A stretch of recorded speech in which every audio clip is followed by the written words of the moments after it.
Се вакциниравте денеска, имаше ли мала доза на непријатност, страв, можеби, неизвестност?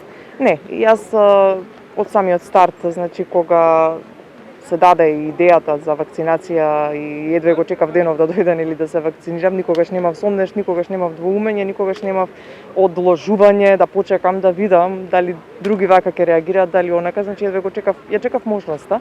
Еве им благодариме на Сдруженијето на новинари на Македонија, Министерството за здравство, кои што сепак одвоија одреден дел од вакцините за медиумските работници, така што јас влегов во оваа прва фаза за лица над 40 години и сум многу задоволна како помина целиот процес, е добро организирано. Да можевте да бирате, ќе избиравте ли друга вакцина? Не, сеедно ми беше која вакцина, значи јас немав предрасуди за ниту една вакцина, ниту се уште немам.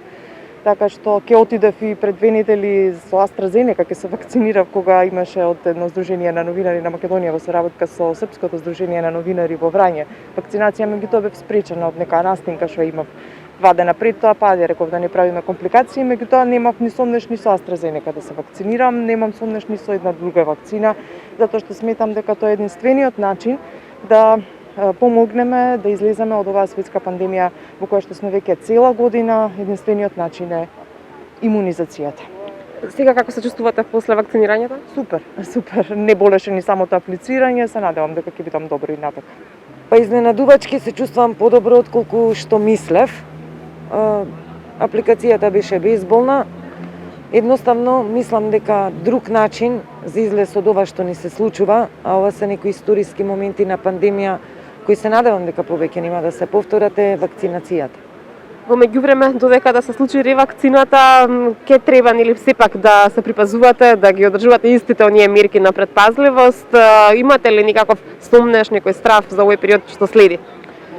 Па ако ги следиме препораките на надлежните, на лекарите, на здравствените институции дома и во странство, секако треба поголема внимателност во овој период што следува.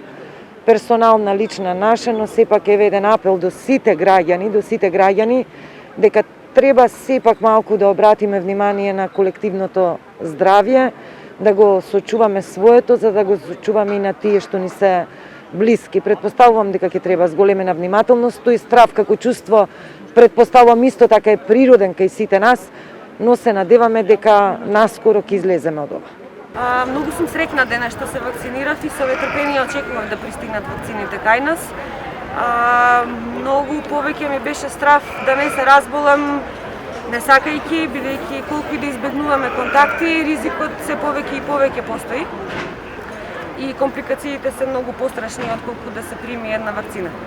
Дали доколку имавте можност да изберете некоја друга, бидејќи во јавноста почнаа и некои спекулации, која е подобра, која не е толку добра? Па во моментов мислам дека сите треба да избегнеме да бидеме под влијание на сите спекулации, бидејќи во секој случај подобро е било која вакцина да се прими, отколку да бидеме изложени на поголем ризик од заразување.